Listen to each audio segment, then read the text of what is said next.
வாழ்ந்து மீள விரும்பணும். இனி வாழக்கூடிய காலங்கள் அருளை வாழ வேண்டிய பொருளை கொண்டு வாழக்கூடாது. நீ கொடுக்குற பொருளை என் தேவைக்கு போய் மீதமாக கொடுக்கணும். கொடுக்குற மனசு எனக்கு கொடு. நியாயம் உணவோட வாழணும். நான் அநியாயம் பண்ணக்கூடாது. இப்போ நாங்கள் அநியாயம் பண்ணிட்டுருக்கோம். எங்களுக்காக அநியாயம் பண்ணி வருகிறோம். 7:23. நம்ம எல்லாரும் இந்த வகையில் அநியாயம் பண்ணக்கூடியவங்க தான். அத்தியாயம் 7:23. அதற்கு அவர்கள், எங்கள் இறைவனே, எங்களுக்கு நாங்களே தீங்கிழைத்துக் கொண்டோம்.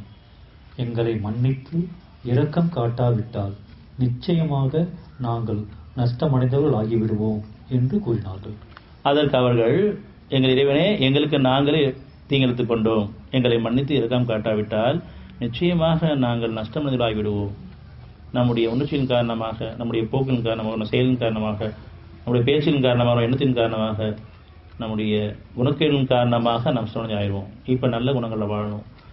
அதை விட நம்ம கேட்கணும். அந்த நல்ல குணத்தில் தான் நன்மை பிரித்தறிதல் நமக்கு இருக்குது. இது வரைக்கும் பணத்தை மட்டும் பொருளை மட்டும் கேட்டுருக்கிறோம், குணங்களை கேட்கல. அதனால் குணங்கள் நமக்கும் நம்முடைய குடும்பத்துக்கும் சமுதாயத்துக்கும் நீ வாழ வைக்கும் காலமெல்லாம் உணவுகளில் வாழணும், நல்ல குணங்களில் வாழணும். நாங்கள் பெருமனவர்கள் ஆயிடக்கூடாது, புறாப்படவும் கூடாது, அவசரப்படவும் கூடாது, கோவப்படவும் கூடாது, மகிழ்ச்சியும் சந்தோஷம் ஆயிடக்கூடாது, எங்கள் நாங்கள் மறந்துடவும் கூடாது, உன்னை மறந்துவிட்டு ஆயிடவும் கூடாது. உன்னை நினைவோடு வாழணும், உனக்கு பொருத்தமாக வாழணும், உன்னை சார்ந்து வாழணும், உன்னை நினைவோடு வாழணும். என்னையும் என்னுடைய பெற்றோர்களையும் மனைவியும் சந்ததியும் குடும்பத்தையும் நீ நம்பிக்கொண்ட சமுதாயத்தை நீ பொறுப்பேற்று நடத்து உணர்வுள்ள வாழ்வு சமுதாயமாக ஆக்கிடுவேனே. இது நம்ம பிரார்த்தனை அமைக்கிட்டோம். இது நமக்கு போதுமான